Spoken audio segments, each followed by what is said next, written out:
Hello there. Hello, my beautiful people. I hope you're having a great Sunday. I'm sorry I missed y'all last week, but I'm trying my best to just create more content, be more consistent for our channel. I want to welcome you to Grief to Grace. Today we're going to talk about grief overload. What is it? Right? Have you ever heard of grief overload?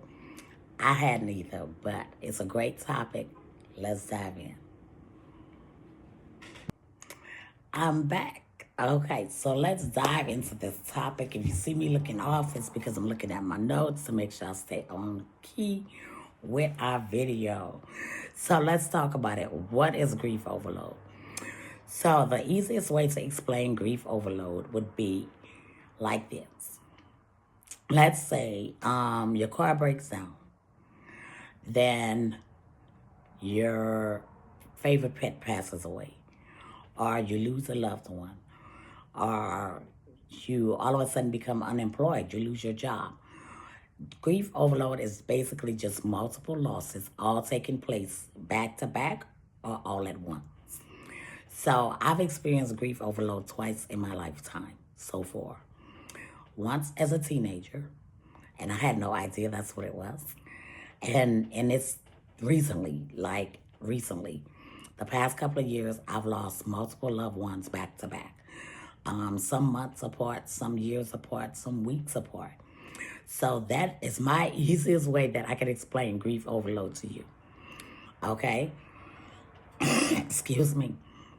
So some signs of grief overload can be emotional signs. You have this feeling of numbness, hopelessness, you feel stuck. You could experience extreme sadness, guilt, or even anger. Those are all signs of grief overload. Okay? So what are some physical signs of grief overload? I experienced physical signs when my mom passed away, like really physical grief. I experienced the fatigue, the headaches, and physical pain. I had a change in my appetite where food became my coping mechanism. I started eating and just eating to comfort myself. And also I started experiencing a lot of headaches. And the headaches were because I was constantly thinking, what if I had done this? What if I hadn't done that? Trying to figure out what I did wrong or how I could have prevented this from happening. So you may also experience sleep pattern changes. You can't sleep or you're sleeping too much. That's all signs of grief.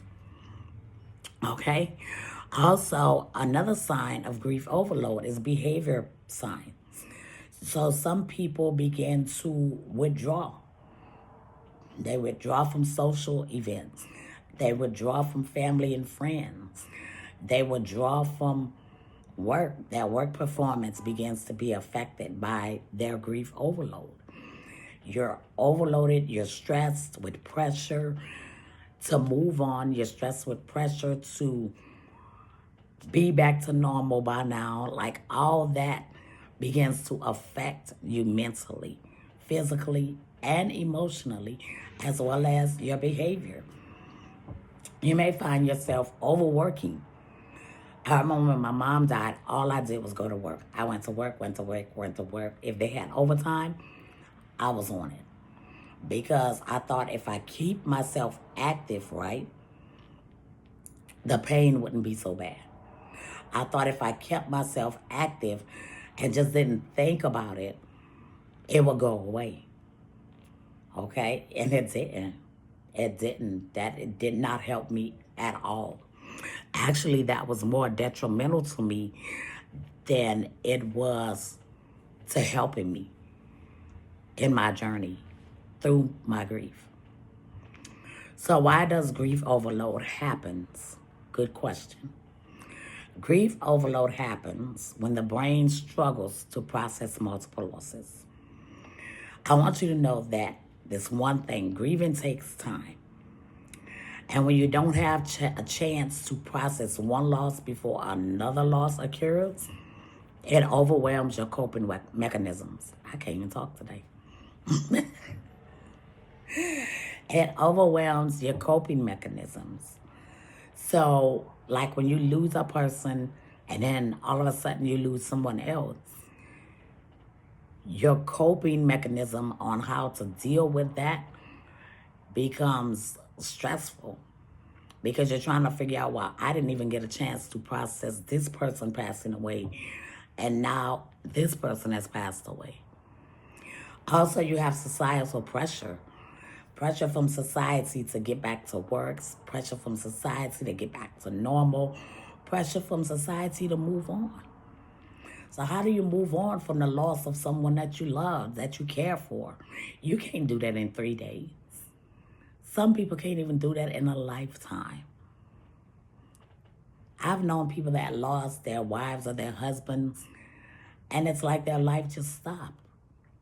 They couldn't move on. They were stuck. So those are all things that causes this overwhelming overload of grief in your life. So some of the impacts of grief overload can include depression and anxiety, difficulty maintaining relationships, long-term emotional and physical health problems, turning to harmful substances. Those are all impacts of grief overload. All those things begin to affect you when you're bombarded with just life, when life is lifing, as I call it. Because, baby, this past couple of weeks, my life has been lifing.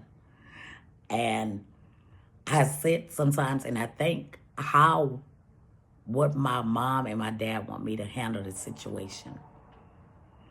Or how can I better handle this situation? Or I'd call one of my sisters or my brother and be like, look, this is what I'm dealing with. How can I handle this situation? If you have a support system, lean on your support system. If you have someone that wants to be there, allow them to be there. If you don't have a support system, I want you to join me in my next video because I'm going to tell you exactly how to cope when you don't have a support system. If this video sounds familiar to you, if all this sounds familiar to you, I want you to like and subscribe to my channel so you can see when I do post my next video, and we can continue on this journey of being healed through grief, because we will get through this, and this too shall pass. I hope you're having a great Sunday, and I'll see you in my next one. Peace.